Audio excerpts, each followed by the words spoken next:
Hi, I'm Lisa Cordes, President and CEO, United Way of Central Ohio. Thanks for joining us for our finale program of our week of Rally for Recovery.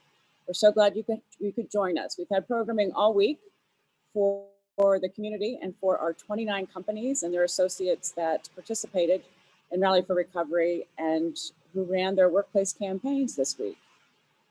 Throughout the week, we had programming that we thought would be of interest to you and help you to learn more about the needs in the community and the way that your contribution to United Way would be most helpful. We heard from 32 speakers representing 23 different organizations across our community.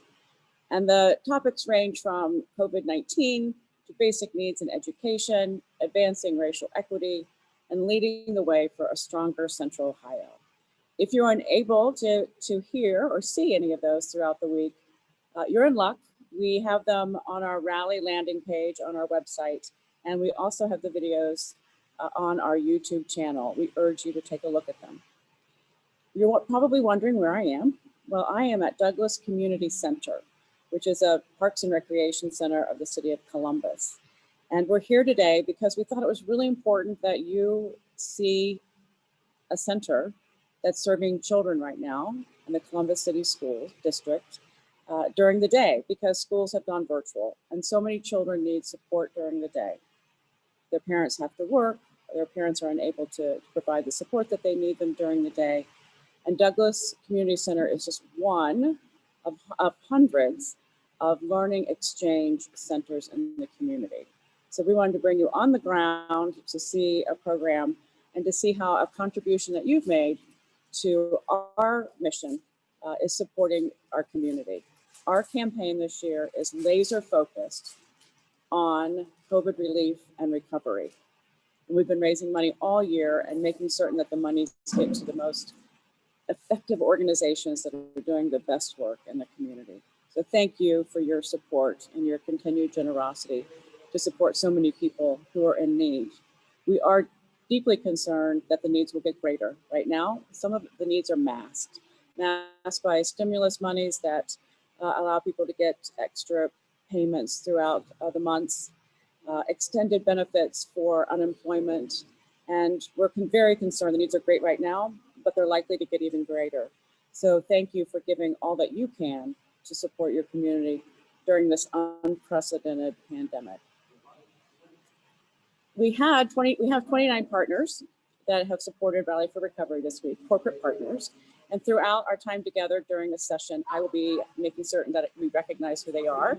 And the first group I want to recognize is thank you to Advanced Drainage Systems, American Electric Power, Bailey Cavalieri, Clark Schaefer Hackett, Columbia Gas of Ohio, Columbus State Community College, Crane Group, Designer Brands, Encova, and Ernst & Young. You'll also notice during this session that you might hear noises around me because we are in the middle of this community center. And this is break time for the group. And so they're coming into this room right now and sanitizing. It's required to keep children safe, that they every so often, periodically during the day, sanitize rooms. So sanitation is taking place right now. We also during the week had a contest for nonprofit organizations. And we encourage people to get engaged on our Facebook page. And then we did a random drawing to give away 2 prizes. And we're going to be giving those prizes away right now. And I believe that we have a guest on Zoom right now. Do we have someone? Maybe Diane from the Childhood League on this site right now. If not, I can move forward. We can wait for Diane to arrive. I'm checking with my colleague. Is Diane on? Diane, I can't see you though. I can't see you either. Can you hear it? I see a D. Hi, Diane. I don't know why it's not having the, hi Lisa, how are you? Good, it's so nice to not see you, but to hear your voice. Diane and I worked together for several years. It's nice to know that you're still at the Childhood League. And this is what you said on Facebook. I'm proud to be a teacher and part of an amazing team of professionals at the Childhood League. We are serving children and families across Franklin County. Our classes consist of diverse populations which encompass typically developing peers and children with disabilities. Due to the changes happening in our world, $1,500 could help our organization continue to serve our community better. So congratulations, you won $1,500 for the Childhood League Center. Yay! And Diane, would you please tell our audience a little bit more about Childhood League?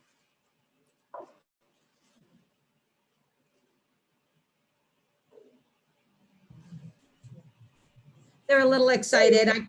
I couldn't hear your question, and I have Jennifer Hatta with us too. Hi, Jennifer, you're the director of the Childhood League? Yes. Terrific. Well, congratulations that you won the $1,500. Thank you for submitting. We're so excited. It's very exciting. Congratulations. And we were hoping that you could share a little bit more about the mission of Childhood League. We are, well, we work with children from birth to, with the Help Me Grow program, all the way up to age 5. And we are fully inclusive, and we are meeting the children at their basic needs, all the way up to, we're working with typical kids, and it's just so exciting here. We have speech therapists, OT, PT, behavior specialists, all on staff here all the time. So it's just an amazing place. If you haven't been here, you have to come and visit sometime after COVID. And Jennifer, how has COVID changed the environment there? Oh, that's a great question, Lisa. It was, we started planning in May on how to be COVID ready. And our plan changed multiple times. In the end, we did have to reduce the number of children, but we are doing face-to-face. We have up to 9 children per classroom with 2 to 3 adults per classroom. And we're still keeping our special needs children mixed in with typical, so we have a fully inclusive environment. And our birth through 3 programs, we're doing all teletherapy. Okay. We've done lots and lots and lots of details to try to ensure that we have as safe a place as possible. Well, thank you for your commitment to serving children and their families during this pandemic. And we're so grateful for your partnership. You are a funded partner of United Way. So as we have donors on the call right now, this is one organization where your important investments are going to support. And I'll be signing off now, but I wanted to thank you. And Diane, it's so nice to see you. How's Bennett? He's good. He's good. How old is Bennett? He is 23 now. Yeah, Lindsay same as Lindsay. Yep, that's right. Our children used to race around the halls to get to the center. Yeah, right. They were fast friends. Well, good to see you both. Congratulations and thank you for your service. Thank you Lisa. so much for the opportunity. Yep. Bye. Thank you, United Way. Great, thank you. Okay, now I'm going to turn it over. I want to make certain that you hear from the staff at United Way that are community experts to make certain that your contributions are well invested in the community. So I'm going to turn it over to my colleague, Michael Wilkos, who's the Senior Vice President for Community Impact. And he's going to give you an overview of what does it mean when you make a contribution to the United Way Central Ohio's Community Response Fund. Michael? Great. Thank you, Lisa. Been quite the year, hasn't it? So let's talk about 2 bundles of United Way's investments, basic needs and student success. In the past year, United Way has made investments in 26 agencies and 32 programs in the space of basic needs that served 155,000 people. What do we mean about basic needs? That's about ensuring people get crisis, get food and shelter when they need it. When we talk about crisis, what does that mean? Well, think about the Red Cross. One of the biggest ongoing crises in this community are people who have house fires. Those could be small and those could be major, but they mean that you can't live in your home. So people need to be moved. They might need food, they might need clothing, they might need furniture when all of their things have been destroyed. But we also had 448,000 shelter nights provided in this community in the past year. And our food delivery system of our funded partners had more than 2.8 million meals that they served. And then COVID came. So we had to respond to the COVID crisis. If you look at the area of food insecurity, it was an increase the likes of which we had never experienced in this community. A 55% increase in the need for food assistance in 2020, That meant 23,000 additional families needed to be served by the Mid-Ohio Food Collective and its member partner agencies. And about a quarter of those families had never gone to a food pantry in their life. As the unemployment rate in Franklin County went from just about 3.5% to just over 10%, which was much higher than what we experienced in the last recession. Let's talk about evictions for a minute. We all know that there was an eviction moratorium, but that doesn't mean that evictions stopped in this community. In the first 90 days of COVID, there were still 2,100 households where evictions were filed. The courts were closed, and that meant that the eviction filing couldn't be acted upon, but the filing still occurred. And there is a nonpartisan national research organization that's looked at how COVID has impacted different US cities. And they have said that by the beginning of 2021, there could be 70,000 people that could be facing eviction in Central Ohio because of job loss, due to loss of income. But even before COVID, one of the things that we were seeing in this community was a significant increase in the number of days people were being needed to be sheltered, and the cost once somebody loses their housing, the cost to get people resheltered, because the number of days that a family or an individual would lose their housing went from 24 days to 51 days. And everybody in Columbus knows that home prices and rents have been going up every single year over the last decade. And believe it or not, one of the root causes of that is we are chronically underbuilding a supply of housing units at all price points relative to the rapid growth of our city, because just the city of Columbus proper has added 105,000 people since the year 2010, and we have not built enough housing. In the past year, our system avoided 970 people from losing their housing. That's extremely important, because as recently as 2015, when a family or individual would lose their housing, it would cost our community around $3,500 in costs to feed and house and provide services during those 24 days that they would be in need of services. Went from 24 days to 51 days, rents have gone up, and now landlords can be more selective. So they don't want to take someone who has an eviction or maybe a criminal background. And so we've gone from $3,500 every time someone loses their housing to $7,200 is now the cost when folks lose their housing. And if there are 70,000 individuals out of the 1.3 plus million people of Franklin County, we have a tsunami of need that is coming. That is how our COVID response fund has been so critical when you look at those 970 people in the past year whose housing was stabilized. Now let's talk about student success, another huge area of investment for United Way. 38 programs and 15,000 young people were served in the student success area. And we want to make sure that children succeed from cradle to career. What that means for us is that kids are ready for kindergarten and they are successful at completing a high school education. That's also critical to get that high school degree. If you are a high school dropout in Franklin County, the poverty rate for that demographic is 37%. If you have a high school education or GED only, the poverty rate falls to 16%. Our community could cut the poverty rate in half if we just make sure children are successful in their education and at least finish that high school education. We also know that the job market's shifting and a high school education is the minimum you need, but most jobs require at least that to be successful. And we also know that if children by age 3, by age 5, if they are not on course, they may never catch up. In Franklin County, 24% of all of our children are growing up in poverty. Again, that's all of Franklin County, not Columbus, not Columbus City Schools.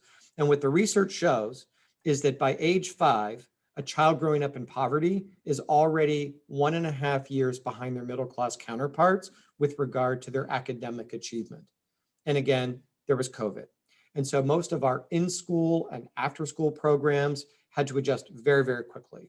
They had huge costs for personal protection equipment, cleaning, safe spacing, and the need to go virtual. So they needed laptops and other kinds of tools in order to be successful in that space. My colleague Ryan Edwards will now go into a little bit more detail about what does our student success work really look like, particularly in a neighborhood like Linden. Ryan? Hey, thank you, Michael. Hello to everyone. It's great to be with you all. As Michael mentioned, we have been highly involved in the education and student success space here in the recent past. Is a reminder for all of you, and sometimes I have to remind myself, we are working at a 100-year organization. We'll celebrate our 100th year in 2023, and throughout the course of our time here in Central Ohio, we have supported kids and students in one way or another during that entire time. And the reason that I think that that's a through line through our history is because we know how important, as Michael's laid out, we know how important supporting our kids and students is, not only to the kids for their future outcomes and opportunities, but also as a community. That's our future workforce, tax base, our productivity.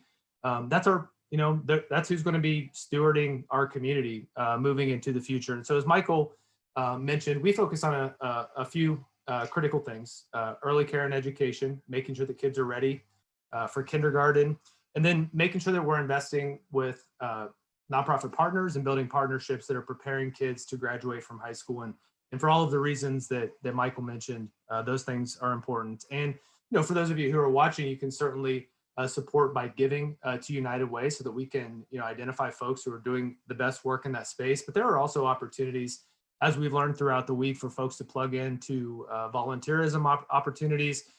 We also continue to advocate on behalf of kids in this community for things, to our elected leaders, for things that make a difference in the lives of kids. Michael mentioned some of the work that we've been doing here over the course of the past couple of years in Linden.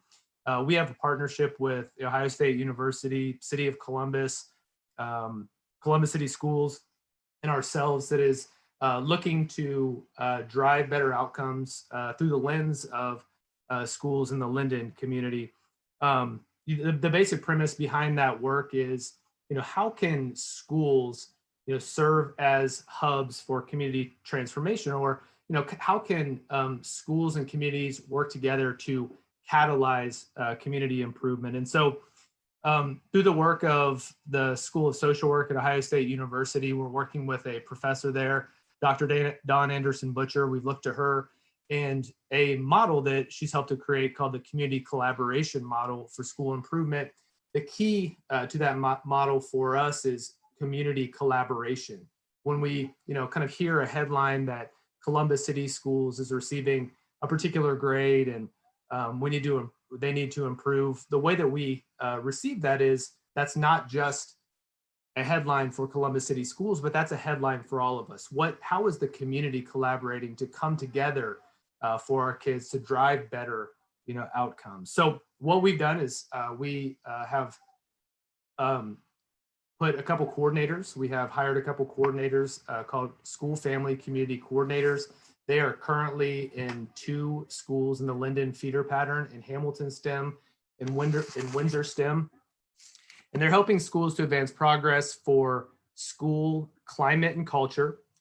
They're working with many of our partners to advance social emotional learning. We have a great partner who's coordinating that work, the Partnership for Success through Franklin County.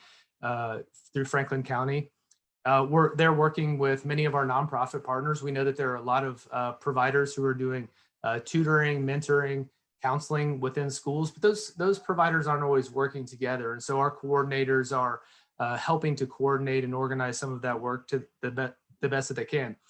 One way that I would like to share that the coordinators have really helped to advance work in Linden is working directly with families. We know that it's a struggle for schools to have the capacity or bandwidth to do their work, but then also, do the proper outreach to families and communities. Coordinators through the work that we've been helping to shepherd, they've really been building strong relationships with families in the community.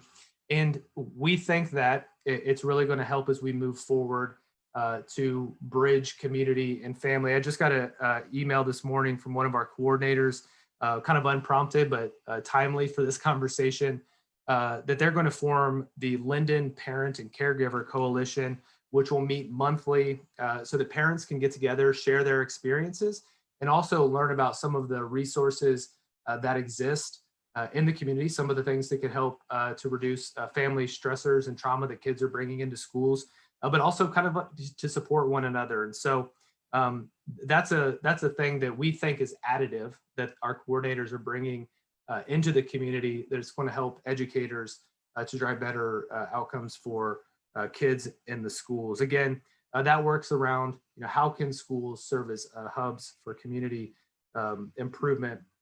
Seeing promise, we've been doing that work since the end of 2017, really seeing promise and decrease in behavioral incidents. And so we're really excited about that. And then moving into the future, we want to take some of the wins that we've experienced in the work that's happening in Linden and think about what expansion could look like into other schools in the Linden feeder pattern, in other schools throughout Columbus City Schools that may need some of this type of work.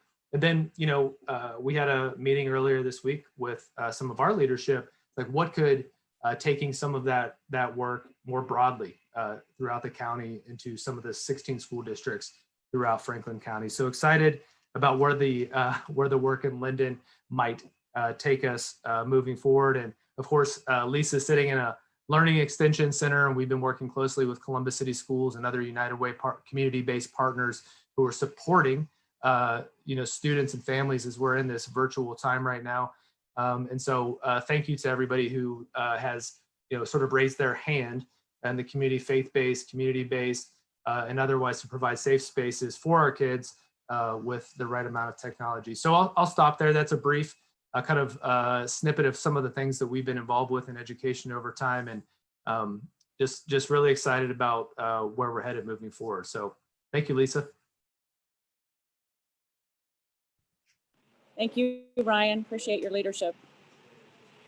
So a shout out to Fifth Third Bank, Greater Columbus Chamber of Commerce, Heartland Bank, Hexion, Jones Day, Key Bank, Metler Toledo, Nationwide, New Albany Company, OCLC for being among our 29 partners, companies that participated in Rally for Recovery. Douglas Community Center is located in Linden, and it's very close to Windsor Elementary School that Ryan was describing. It's not always, we're not always that fortunate that a community center is so close to a school. The community center is run by Manny Clark, and he believes in opening this community center to serve the local community and has formed great partnerships with Windsor Elementary and the rest of the community. So I'm going to invite him to take my seat, and he's going to tell you a little bit about how they have stepped up. Douglas has stepped up to meet some of the current needs in the community given the pandemic. Manny, come on over. And you're in a little box right here, but they can see you on a big screen.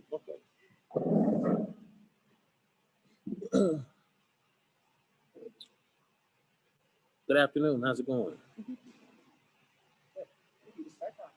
Oh. Yeah, I'm your interviewer. Yeah. Oh, okay. So basically, I want to start with this the city of Columbus and the school systems at this point in time.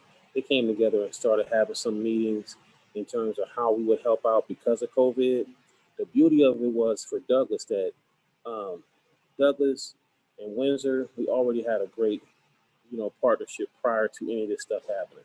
So it made it easy for us to kind of get volunteers from the school because we were already, like I said, partnering with them and figure out how we would start to try to allow Douglas to be functioning in a capacity to where we could benefit the kids even through this time period with social distancing and having to basically sanitize almost constantly throughout the day.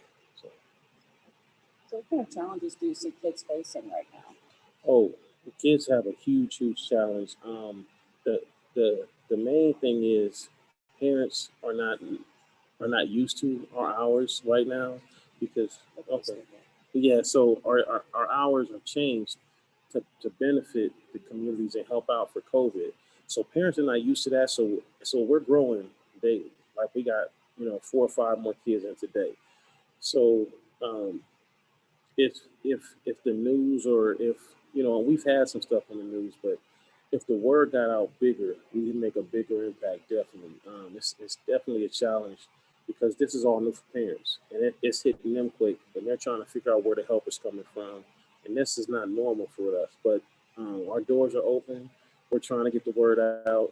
Windsor is helping us out. Windsor STEM Elementary, they're canvassing the community. They're putting out words on Mr. Mind, the principal over there. She put out an auto dialer to get parents involved. So that's a huge challenge. It's also a challenge being the fact that these kids are not used to this structure, and we're trying to dial them back in and give them some accountability so that they can kind of get back into the place of being in the school environment, even though they're not. Yeah. Thank you so much. Yeah. So thank you to Manny Clark for his leadership. And he's one of those leaders in our community that everybody has really nice things to say about him behind his back. Now I would like to introduce you to a current Douglas staff member who is with City Year, and they have stepped up, City Year Columbus, to help Douglas serve children while the schools are only providing virtual opportunities. And his name is Lorez, and I'll ask you to come and join us here. I'm gonna have you take a seat, and you look little on the screen, but you're big to everybody else. And if you could share what City Year, what your work is like here, what you're doing.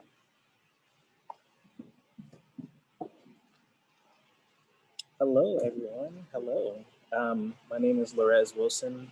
You see him, his pronouns, and I am serving as an impact director with City Year Columbus. And so what that means is that I'm helping to provide lots of supports and services to not only our students that we're serving, but also the wonderful City Year Corps member volunteers who are working to support alongside the students in their virtual classrooms, as well as a cool experience, which we are in now physically within our learning extension centers. And so what that means is that we have students who have received parent permission to participate in our learning extension center model. That means that they are coming here for either full or half-day programming and receiving one-on-one support with our core members and allowing them to guide them through conversations and, just different topics that they might receive that support from a teacher normally, but instead are receiving it from our core members. So a lot of really extra support that we're getting at this time. Great. Thank you.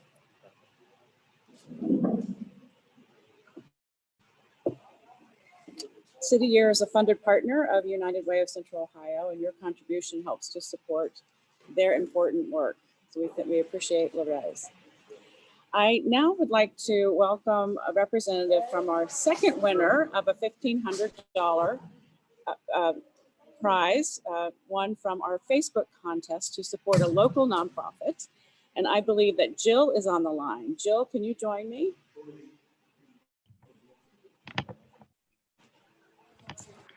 Hi. Hi, welcome. So Jill is with the Period Pantry, and Abby Elizabeth, who made the Facebook post, said, please don't overlook the Period Pantry. The work they do for women is so important. So thanks to Abby Elizabeth, Yes, you thank won you. $1,500 to support your organization. And honestly, I hadn't heard of your organization before. So please tell us more about the Period Pantry. Yeah, absolutely. So we work to provide free menstrual products to anybody who needs them, whether it's due to lack of transportation, lack of income, any barrier there is. We want to make sure that nobody has to go without like a very basic need. There are not really a lot of resources that exist in general, not just here, but overall for period products specifically. About 4% of women in a national poll were aware of a local resource where they could get free pads, tampons, or anything else. So we are brand new. We just formed in January and started serving people in April but we deliver a week's worth of supplies to anybody who needs them. And we also provide reusable options such as menstrual cups and things like that, which not only eliminate an ongoing cost, but also have a nice and a good impact on the environment by not having to use disposable items. About 1 in 4 people nationally who menstruate said that they were at least once unable to afford period products because they couldn't afford them. 1 in 5 low-income women have reported missing work or school because they weren't able to afford period products. 1 in 5 girls in Ohio, or I'm sorry, 1 in 4 in Ohio reports having missed class because they didn't have period supplies. And so, you know, we saw the need and said, okay, we're going to be the one who provides it.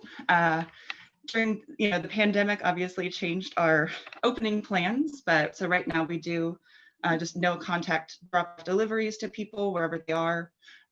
We've worked with organizations. We've provided products to Star House and Center for Healthy Families. We just want to make sure that this basic need is covered and nobody ever has to worry about whether or not they'll have period products. What is your role, Jill? I am the president and founder. So. Perfect. So how can people be most helpful that are first learning about this new organization like I am? How can we be helpful? A big part of it is getting the word out. You know, like I said, we're still new and want to make sure that people are aware of us. We do have, you know, an Amazon wish list of just products if people want to donate that. We will hopefully be having volunteer opportunities coming up.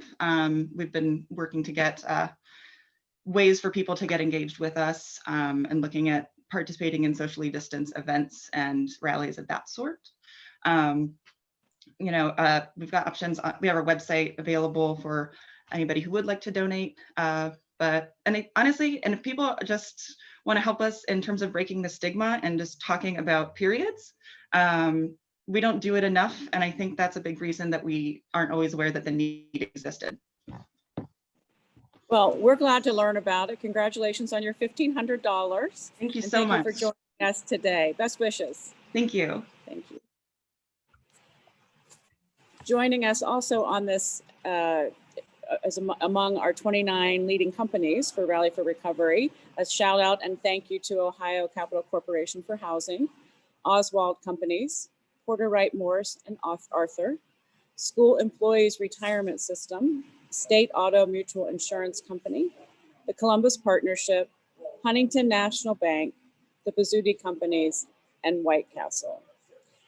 As I close out today's program, I do want to share that because this is a makeshift program at Douglas Community Center, the children have not given permission to have their pictures taken, so I cannot introduce you to children today, but we still wanted to be close to them. I'm sorry I can't do that, but that's just one of the parts of paperwork that just aren't important right now. What's important is that we're teaching the children in this center. So, but do know they're around and they're safely spaced, socially distanced, and actively learning and being supervised. So tonight, you can double your impact by donating through our telethon. We will be on channels 6 and 10. The telethon runs from 4 to 8 p.m. And we're grateful to Grange Insurance and the ADS Foundation for providing us $100,000 in match support. So your dollar will be matched with 100%. So it would be a full match up to $100,000. And so we encourage you to call us at 614-697-3070. You can also find this number on our website. And if you tune into Channel 6 and Channel 10, you'll find the number there as well. And give tonight. I would like to leave you with an abundance of gratitude for the week-long program and your commitment to the community by investing in United Way. A special shout out to the United Way team. And I'll leave you with our campaign video. Thank you. Stay safe and healthy.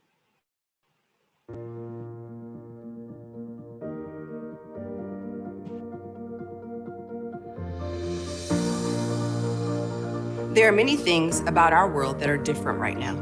The way we work. The way we live. And why we give. one thing remains the same.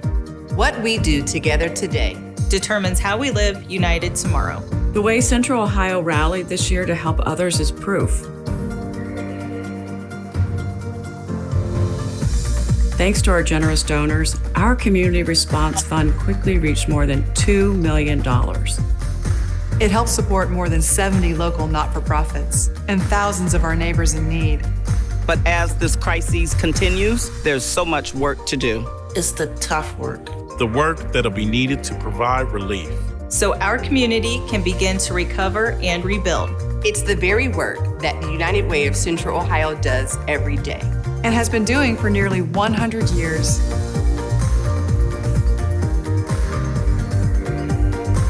We feed people facing food insecurity. We connect people in crisis to resources that help pay bills and keep them in their homes. We help prepare children for success in school, work, and life. In a year that's been hard for many, You can make a difference. Give today to help people facing challenges with basic needs and education. Give today to provide families relief and hope. Give today to United Way's Community Response Fund. Because what we do together today Together today determines how we live united. United. United. united. United tomorrow.